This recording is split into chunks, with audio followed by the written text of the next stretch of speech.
You want me to get you good and pissed off to get the day started? Oh, I'm already fired up about something else that's going on. So if you want to get red ass Matt, go right ahead. Oh, I was just something I was thinking about right the other day. Scott Stapp and Mark Tremonti are in Creed together, right? Yeah. Mark Tremonti and Miles Kennedy are in Alter Bridge together. Mm-hmm. Mm-hmm. Miles Kennedy is part of Slash and the Conspirators, and Slash is of Uh-huh. course part of Guns N' Roses. So Axl Uh-huh. Rose and Scott Stapp are like musical cousins. This was fun, Chris. I think our time here is gonna need to be wrapped up. I see that they're going that they are reuniting and On a going out on goddamn cruise. I'm so pissed. meh. No, that pisses me off. Like DC Talk did the same thing like 5 years ago, where they got everyone excited, like, they're getting back together, and then it's for a cruise. I mean, do you really want to go to Davenport, Iowa to play a show for those people, or would you rather sail around the ocean and have them come to you? whatever. I'd rather them come to me. Is what I would rather. I don't care about if they. Whatever. I was upset. I had a feeling too when everything was like, because I of course I signed up for the mailing list and and when everything was being branded as the summer of '99, I'm like, this is gonna be either a festival or a cruise, Yeah, and it was the latter. and neither one was good. That bill does not look that great. Like that's my era too, and I was like, Three Doors Down, Buck Cherry, like, oof. I don't know. I don't know if it were coming to me, like if it were going to be close. I don't know that I'd check that out. Oh man, Buck. Okay, remind me after we get it, because literally, like, we talk about some stuff that no one cares about on camera, but remind me after we're done recording to tell you about something that absolutely zero people will care about. Besides, you probably won't even care, but That's okay. But Buck Cherry triggered it in my head. So Oh wait, are we? Did you already start recording this? I never know when you go live. When you're ready. Oh yeah, we're live. Okay. Yeah. All right. Good. I stopped asking. Well, then I'll keep. I stopped asking like 2 or 3 weeks ago because it's like, whatever. You suggested I just click record and we see what happens. So that's what I've started doing. So I will keep the very dark jokes I have to myself. Okay. All right. Well, it is Kris Matt Wrestling Pod here at musicandmoonsalts.com. Getting ready to talk, as I forgot, old school Kris and Matt. I forgot to silence my phone. I don't know if anyone heard it, but hopefully not. But at least it's not professional. At least such a professional. At least it's not the CTU desk phone anymore, so I don't have to worry about Jack Bauer coming and killing me. You say that like it's a bad thing. That was the best part about your cell phone interrupting the program. Yeah. Well, now it's a proton pack charging up. So, man, you're like 0 for 4 right now with me. That's fine. But yeah, we're gonna talk the week in wrestling, and some stuff happened this week. Some good stuff, some okay stuff, some stuff that I have some opinions on. Some stuff that if anyone actually watches this show is bound to get people fired up and all kinds of mad at me. So we'll see. I say we start right there. Well, good, because that's where we're going to start. I watched my first episode of Collision last week. Oh, yeah? Yeah. Oh, I know where this is going. I send Matt a text, because obviously I know he's not watching. And I'm like, I know you're not watching. But so help me God. If this 2 out of 3 falls tag match goes to a 60-minute draw, I'm going to puke. And they were I don't know this what you're close. upset about. Hey, this close. You set the over-under, and if it goes to an hour draw, hey, they didn't hit it. Like, I don't know what you're complaining about. The greatest televised tag team match in American history, according to the experts. Yeah, whatever. Bunch of self-indulgent. I'm over FTR. Oh, wow. I can't anymore. everything's Bret Hart. Like that was like, and I hope it's intentional. We'll talk about it when we get to the Owen finals. I hope it was intentional with the way they finished the night, but like it was rubbing me the wrong way that like it felt like they mentioned Bret's name more than they mentioned Owen's name over the course of the night. And I'm like, what are we doing here? And yeah, it just was. And then especially during that match, it was like, oh, Bret Hart. Bret Hart had a few amazing 2 out of 3 falls tag matches on Saturday Night's Main Event. Ain't none of them go over 20 minutes. I mean, that's the problem with doing those sorts of matches, right? And you and I have talked about this in regards to like an Iron Man match too. When you do the 2 out of 3 falls match, if you do it in under 20, 25 minutes, people go, then why does it take so long to get the pinfall in other matches? Mm-hmm. And if they do this, like you were saying, where it drags out and it's a war and it goes 45 minutes. In this case, would it go like 57, 58? Yeah. People are like, man, that took way too long. Like you're automatically dividing the audience just based on doing that match to begin with. Same with an Iron Man match where you and I, on this podcast, we said we didn't watch Revolution because I didn't want to watch Bryan and MJF wrestle for 55 minutes before it becomes like, okay, now the actual excitement of the match happens. I'm sure they had a great match. By all accounts, it was outstanding. We both were like, man, I kind of wish I would have seen it. But most of the time, it's just like you're waiting till that last moment. The 2 out of 3 falls match, you don't really have to pay attention until the third fall, because rarely does it ever get solved in 2. And that match on Saturday, there is no way they were going to have either. FTR is not dropping 2 straight, and they're not going to bury Bullet Club Gold with 2 straight falls either. So you didn't even need to tune in until it was 1-1. Right. I don't know. I think 45's a pretty good, and especially this is where commentary earns their paycheck. Like you can spin it if it only goes 30 minutes. You can spin it. Well, teams were taking more chances because they knew they had, it wasn't one fall to a finish. So if they dropped a fall, it wasn't the end of the world. Therefore, they were a little more. They weren't as conservative as they would have been in a one fall match or something like that. I don't know. Oh, I got you. It just was. I was watching the match and I just was like, "Can we get on with it?" I mean, but and I'm not knocking you, but you also didn't like Omega and Okada for those same reasons. You don't like matches that go more than half an hour. Yeah, unless it's a Royal Rumble.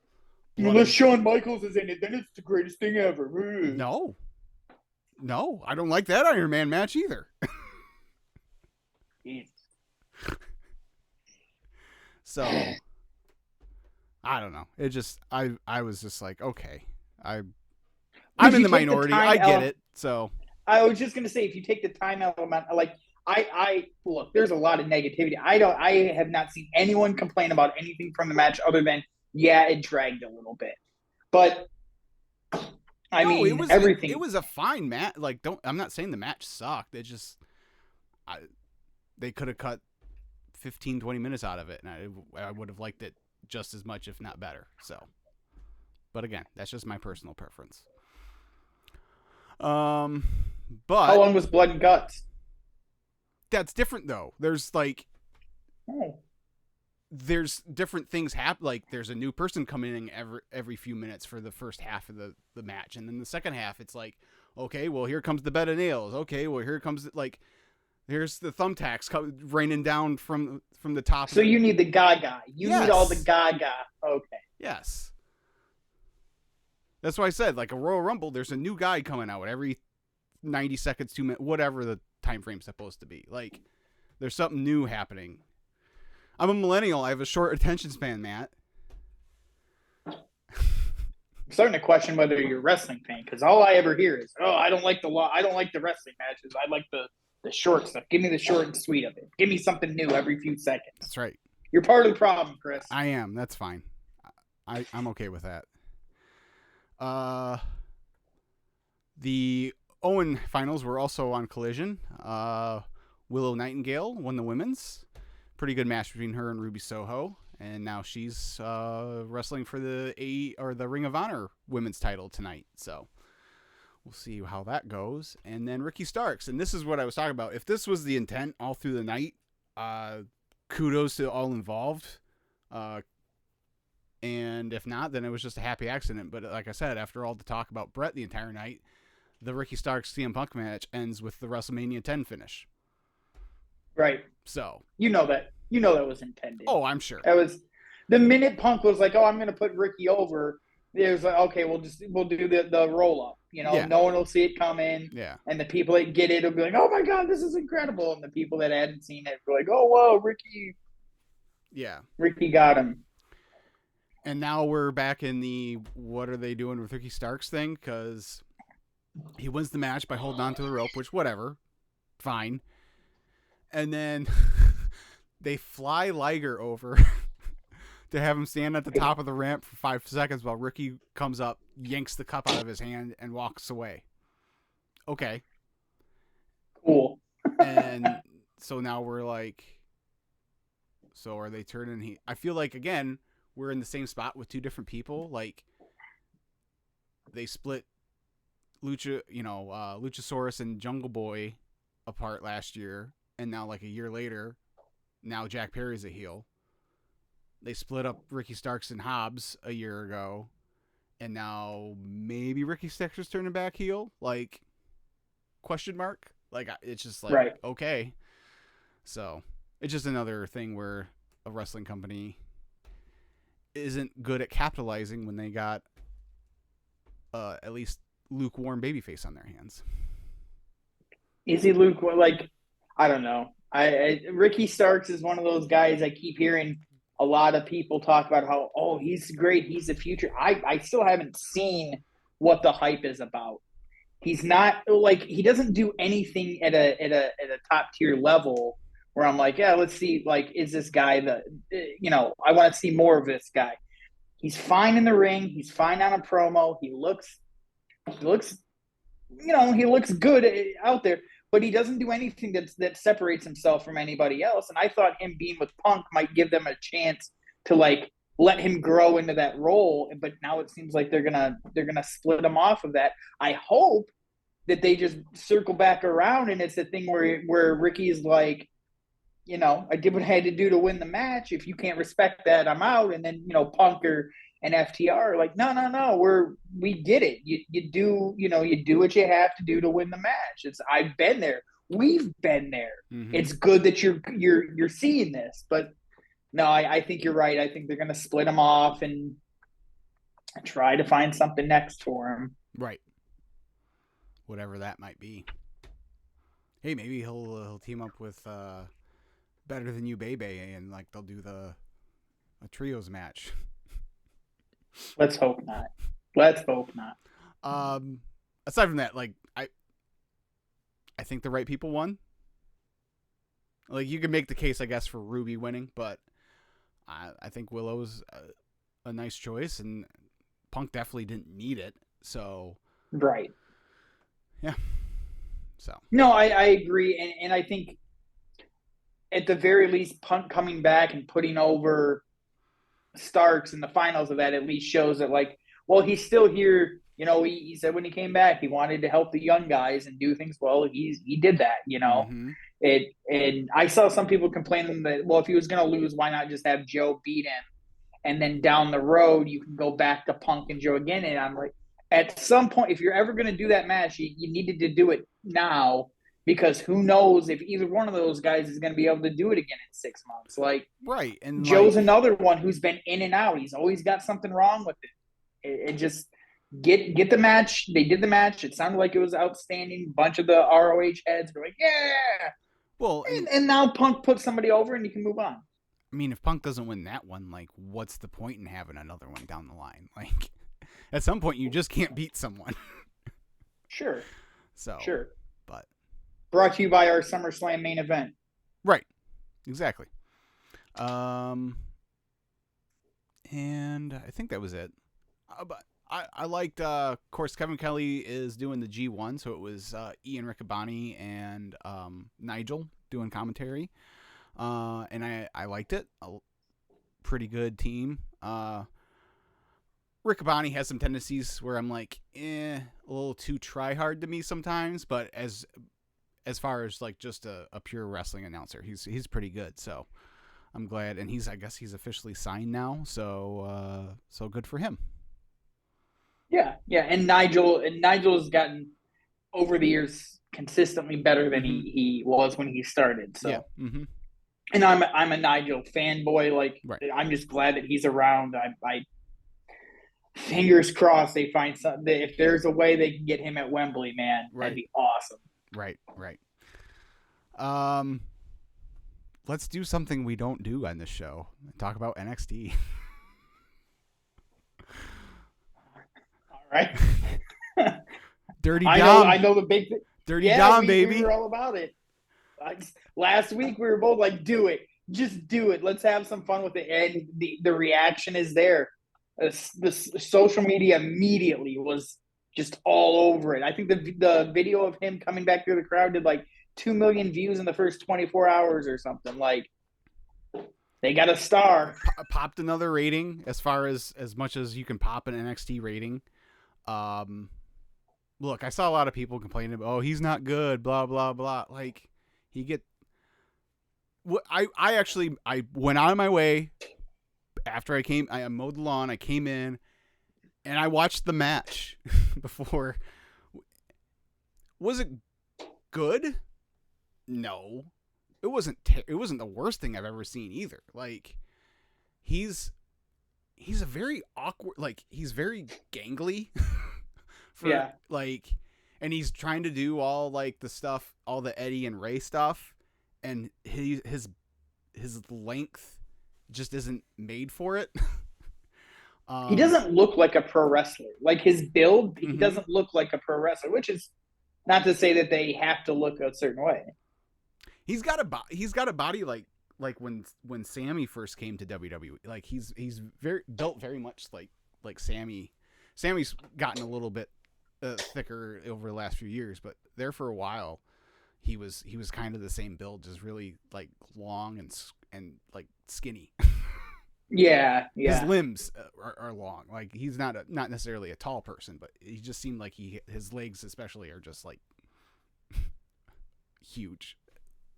But I'm all for it, especially because I think Wesley was due to defend. I can't even remember who. He was due to defend it at the next pay-per-view. So if they do like a triple, if this is only like a couple week thing, and they do a triple threat at the next NXT PLE, and Dom drops it without getting pinned or whatever, that's fine. But like we said last week, Judgment Day is one of your hottest things going. Like, pour gasoline on that fire.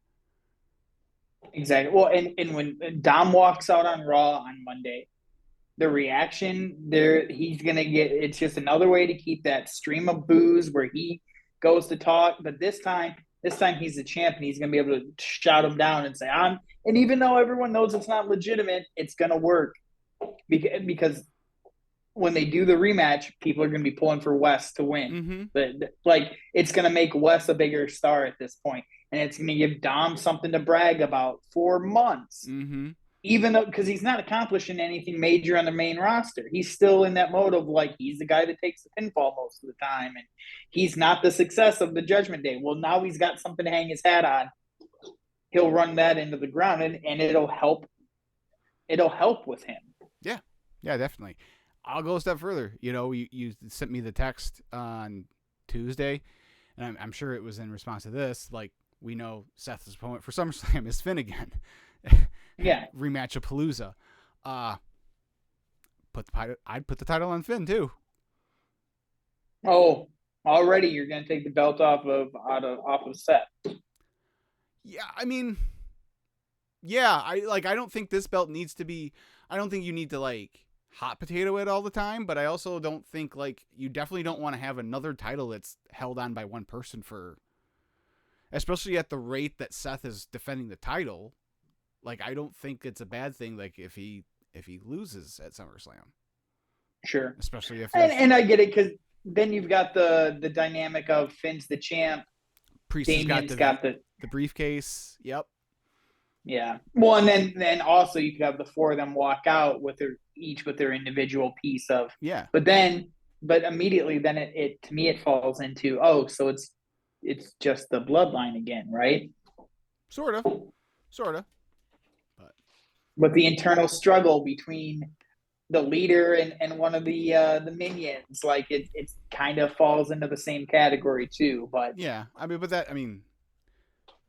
that's not just a bloodline thing. That's a faction storytelling piece that goes back decades, you know. So. Sure, but to have two of them happen within like a 3-month span of each other, 6-month span is could be a little much, but right. No, I don't hate it. I think I don't know if you saw anything from Seth's appearance on the Impulsive podcast. I saw the clip where he talked about the bloodline story. I saw that part, and I saw the quotes about Meltzer's ratings. But other than that, I haven't really seen a whole lot. There was a part where he was talking about Dom and how like months ago he saw that Dom was going to be a big deal because the reactions were there. They just had to give him time. And one of the things he mentioned is like Dom can't come in and try to be Rey Mysterio Jr. He can't. He's never going to fill those shoes. Right. He needs to do something different. And I think being on this path is the best way to get him separated and doing something that people remember so that he doesn't turn into, that's Cody. That's Dusty's son. Mm-hmm. He's just here because of who his dad is. Right. That's Jimmy Snuka's kid. He's just here because of who Jimmy's dad is. Like that whole thing. If you look at all the second and third generations that have come in, he's kind of the first one or one of the few that have separated himself away from being so-and-so's kid and found success right away and not had that lengthy time of we just don't know how to get this kid over yet. And Seth was just kind of pointing out that like he's done it by being something completely different than who his dad is, and it's great. Right. And of course it's like, well, we don't boo him because he's good at his job. We boo him because he sucks. I'm like, well, then you haven't learned anything in all the years you've watched wrestling, because that's not the way to send the message that you don't want someone on your TV anymore. And hey, you stop watching. I've been just as guilty, or you don't necessarily even stop watching. You don't make any noise, like in the arena. Like, and hey, been there, done that. Got the T-shirt. I remember going to shows. Oh, I can't wait to boo John Cena. Well, all that did was like tell them, hey, this John Cena guy is pretty popular. And the same thing with Roman. Like, right. If they're making it's the old Tully Blanchard theory. All the wrestling technique and all that, it's whoever makes them yell the loudest, the longest once you walk through the curtain. Yeah, exactly. So good for him, and I'm loving all things Judgment Day, and see what happens next. That was pretty much my only WWE topic, unless you had something. I mean, you mentioned the text I sent you off air, but I mean, SummerSlam is essentially just. The card is now looking like it's just all rematches. It's going to be all rematches of things we've seen at least in the last 2 years. When you go back to Jay and Roman as the very furthest, and then stuff that's as recent as like last month. Yeah. It's such a disappointing card for like we have wanted a big four to come back here for a long time, and this is the entire thing is just shaping up to be a complete letdown. When you see how they've handled they still haven't announced, like Undertaker is apparently now going to be in Detroit for the weekend, but he's not doing the Dead Man Talking show. Oh. Like I haven't heard anything about a fan access. Like none of this stuff that you hear that they do for these big fours, they haven't announced any of that I've seen. And then the card itself is just, pardon the way, it's a dog shit card. It's despicable how little effort they're putting into this card. Yeah. I mean, the only quote unquote original match is Logan Paul and Ricochet, like, which it's already kind of come out that's going to be a real quick in and out for him because Celebrity Boy's got to hop on a plane and watch his dickhead brother box that night. Like, Right. this is why I get frustrated about the celebrities. They're putting time, they're giving this guy prime time. LA Knight's not going to be on the show. And I know I keep banging that drum. He's going to be on the show. LA Knight doesn't have a major match at SummerSlam. He's going to win the US title at SummerSlam. Okay, whatever. We'll see. But Logan Paul, like, they're giving a prime spot to this guy, and he's more concerned with getting on a plane to walk his brother out for a boxing, like a rigged boxing fight. Like, what the hell? What? Like, that should have immediately been like, no, never mind. We'll find somebody else. We can find somebody else who's here every week, who's earned the spot, and not you, so you can pimp your shitty energy drink. Hey, watch it. You heard what I said. I'm going to have a vested interest in the sales of that energy drink again here in a couple of weeks. So watch your mouth. Like I said, pimp his shitty energy drink. Well, it's delicious. Yeah. I mean, at least, look, it's, God bless him, but it's a match against Ricochet. So it's not like he got a match, against Seth again, or, another like top guy. And, it's a match against Ricochet, and actually, you know what? In all things, that's probably not a bad match to lead off the show. 'Cause that they'll do a bunch of flippy stuff and get the crowd all fired up and, on with the night. So on with the LA night. Sure. So see what you did there. We could talk about Cody's beat down from Brock. Just got to get more sympathy on this guy. It's every week they got to find another reason for this guy to be sympathetic. Yeah, I know. Let's have him attack the arm again. Okay, great. Haven't seen that in the last 6 months. Right. Right. Well, like, he's here with his mom. Well, of course he gets beat up in front of his mom. Like, yeah. And as of right now, there's no stipulation. It's just a third match. Like, that's my thing. Like, if you're going to do these rematch, like Finn and Seth, like, put a stipulation on it.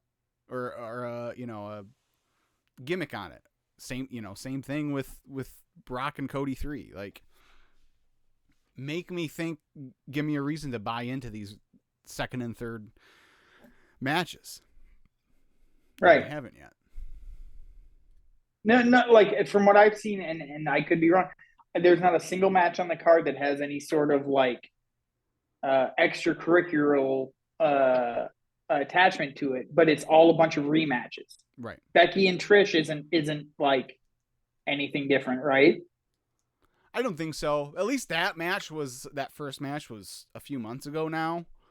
So at least there's been some distance between the two. But yeah, I don't know. And they've got the triple threat.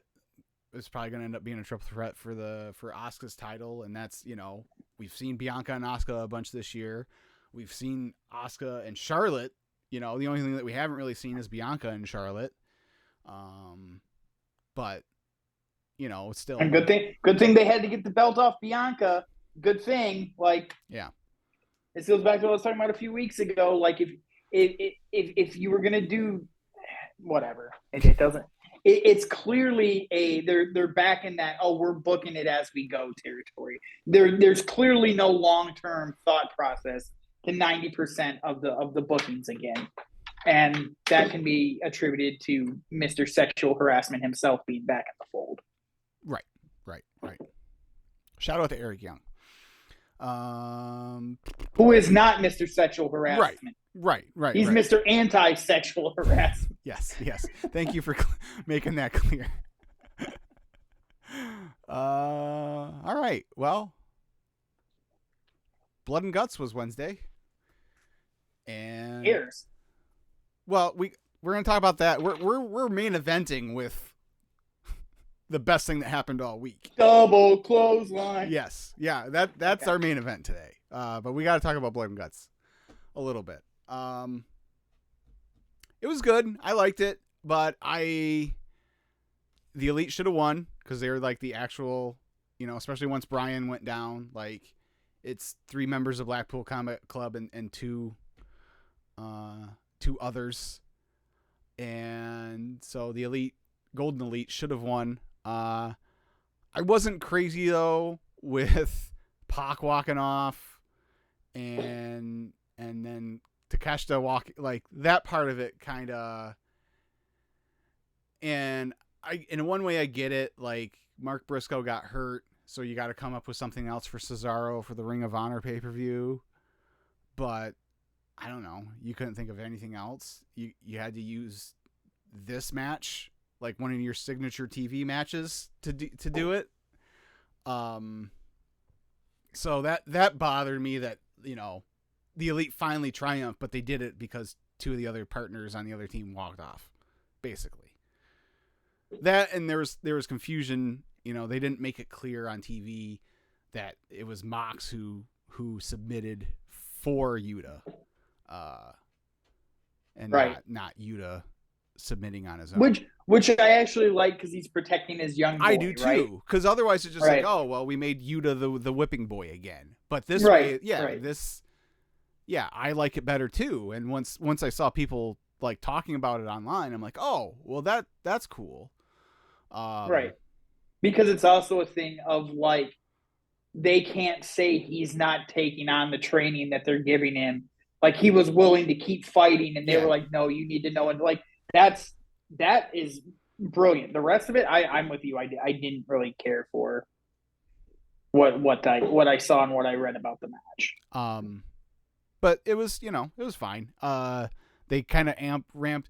I feel like they're, because everyone got in a tizzy last week when the whole band moves, the whole new list of standards and practices got sent out, and everyone's like, oh no, AEW's PG now. And so I felt like they were making it a point to be like, well, no, we're just going to limit some of the thing, we're going to try and put so that multiple people aren't using tables in a match or whatever.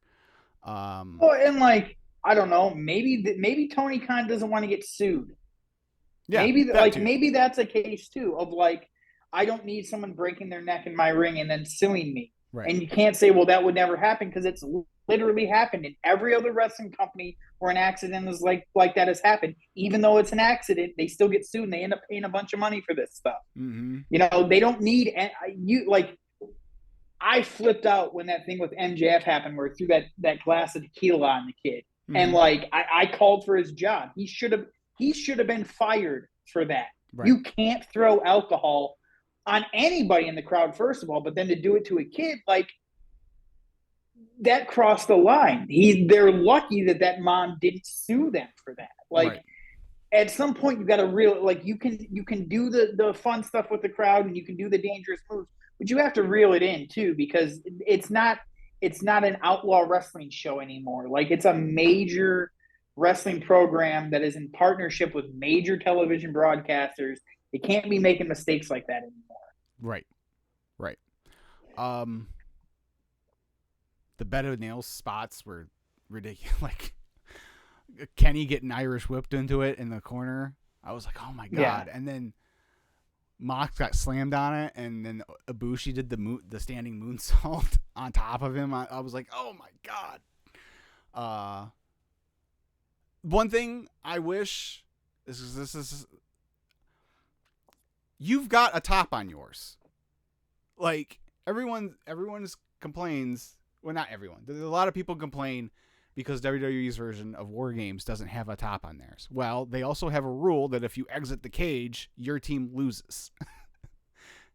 Yeah. Like, why is the one that has a top on it allowing people to leave the cage? I don't have a good answer for you. So that was my biggest nitpick of the whole match, was like, why are we letting people leave? Sure. I think when the match made its return in NXT a few years ago, it was nice. It was nostalgic. There have been so many of these matches now that like it's lost its luster for me. Um, Beds of nails and thumbtacks and all that. Like, how is that really any different than anarchy in the arena? Mm-hmm. Except for this time they were confined in a cage, and like you just pointed out, the whole like they're in a cage, so there is no escape, and yet people are still escaping. Like Mm-hmm. it just it's nonsensical. And I get it. You know, it's a steel cage match. It doesn't need to make the most sense in the world, but it's just another one of those like, come on, guys, you got to put some more. Like, you're overthinking it by not just looking at it in a logical way, Yeah. right? I did think Matt showering the thumbtacks through the top of the cage. I thought that was a cool visual. I mean, there were parts I really liked. Like I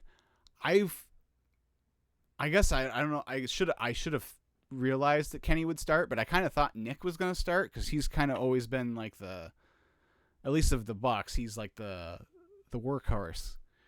But I mean, Kenny's the ultimate workhorse. So how dare you? I know. Like I didn't think about it. Like I just figured, okay. No. Of the Young Bucks, Nick is the workhorse. He's always the one that everyone talks about as being, well, if they ever did a singles, Nick would be the singles star. But he's not the workhorse. Matt's the one that takes all the bumps, and then he feeds the hot tag for Nick. Remember the infamous back injury that kept Matt slowed down for what, 24 months or something? Yeah. Like that. Fair enough. There's your workhorse. Fair enough. But anyways, so yeah, Kenny star. I did like the first two members of the Golden Elite were Kenny and Hangman. They even later in the match they got to hit the V trigger buckshot combo on someone, so that was cool. Yeah. I liked how Hangman and the Bucks had their matching gear, and then Kenny and Ibushi had their matching gear. Like, there were parts of the match I really liked. It was probably it was better than the first one, I think, but not as good as last year's. But we were also there for last year's, so that probably plays a big part of it too. Sure. I don't know. I thought it was good. Like it wasn't bad.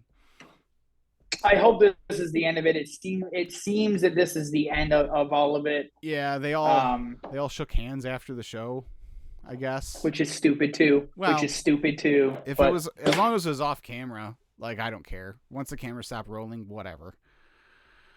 But anyhow, let's talk about the main event. Better Than You, baby. Oh my God. I'm so in on this. Like, oh yeah. Each week I'm like, and I know I'm just getting my set up to have my heart broken next Saturday, but my God, this was them going to Kowloon's and eating the spicy Chinese food. And then the backstage interview where MJF is like, I got a present, and he's got matching trunks. And then Cole's like, well, I got a present. And he had matching the Burberry with oh my God. And then he's like, I got another surprise for you. And Mikey Ruckus did it again. The MGF's theme is the perfect mashup thing. Like they've done this like 2 or 3 times now, and right. Like, each time I'm like, that sounds amazing. Like I remember him, his music and Judas when him and Jericho were teaming. Yeah, I thought that was really good. This is incredible. The way he's like, no, you made a mistake. You're playing my music again. I mean, and right. then when it's all about the boom part stops and MJF's face just lights up. Like a kid. Well, and then he runs out and he's like picking him up and swinging him around, and like they're both so excited. Yes. And then Daniel Garcia, they start a dance off. Like MGF walks over to the timekeeper's table and hits a button, and music starts playing, and they have a dance off. Well, and Cole did his Twitch dance. Yes. Which is like the worst dance in the world. Just like they're having so much fun with it.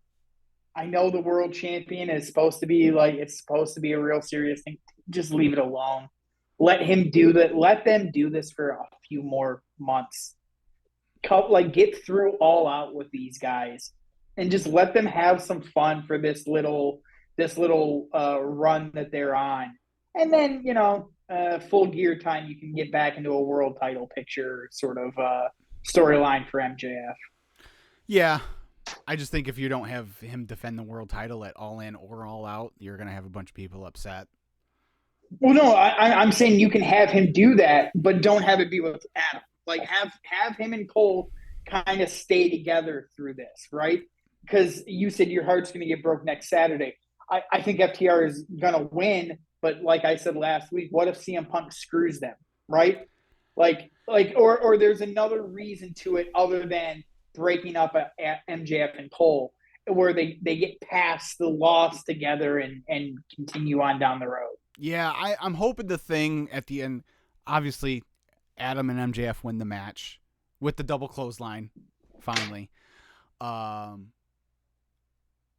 then, Adam grabs the world title and is holding it, and it's giving it that look. The Shawn Michaels looking at John Cena's WWE title look after they won the tag team titles. And, MJF sees him and gets all offended. I'm hoping that that's just like a red herring and they're not going to split them up next week. But I'm hoping I'm surprised. I'm hoping that they surprise me, but I'm fully expecting I'm fully expecting it to go bad. I'm ready to be hurt. Yeah. This has been so much fun. I just don't. I mean, I get it. You don't want to run it. If you hold on too long, then you run the risk of hurting both of their momentum. But just let it be fun for a little bit. Let Max have a little bit of a run where people are cheering him again, and then he can go back to being the devil. Yeah. And again, unless they're ready to make that flip on Punk. I mean, this could kind of be the way to do it. I don't know that it would work or that it's the best idea, but if Punk's going to become the bad guy in this scenario because he's no longer playing nice, this would be the way to do it. Yeah. So. And then it's also a way for Max to become a face without having to do overly good guy stuff, right? Right. When he hit the suicide dive, that place, Jericho was on commentary for the match, and I know people are pretty much down on Jericho as a he was actually really good during this match, and he had, I can't remember the exact line, but basically it was like, I haven't heard a pop like that for a tope since 1992. Right. Well, and then MJF did the Cody walk and got the got the little gif of that too. I love how he's basically Hulk Hogan too, because he's when they're in the Chinese restaurant, he's talking about the 93,000 in the Saskatoon Silverdome, and Saskatoon Silverdome, yeah. Big Bill, who's 600 pounds, and then he's doing he's tweeting. Like last week, he tweeted a black and white photo of the body slam. This week, he tweeted the same thing of the dive. Of the tope. Historical photo of blah, blah, blah, blah. He was teasing more merchandise today, too. Was he? Yeah, he said they got another shirt coming out soon. If I thought I'd get it before Christmas, I'd order one, but... Wow. There's that, too. Yeah. No, if I were in charge, they win the titles. Adam Cole hits a super kick. MJF hits a pedigree. That's how they beat FTR for the title. I mean, you could do that spot in the match regardless. I would. And it would get a huge pop, especially against the Bret Hart boys. Come on now. Exactly. That'd be it. Play my music, Tony. We're the champions.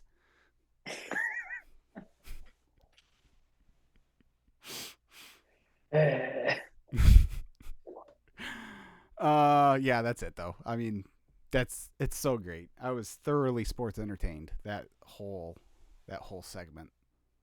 Yeah, the part I forget I think it was the dance off where Jericho was like, "This is the greatest night in the history of sports entertainment." Like, what a line with Tony sitting right there, and obviously the shot at WWE, like, so good. But the Garcia dance, like, let's obviously MJF and Adam Cole are great. Daniel Garcia, man, like that dance is so ridiculous, but yet it's so, oh my, when he used it as a way to get the ref away from him in the corner, Right.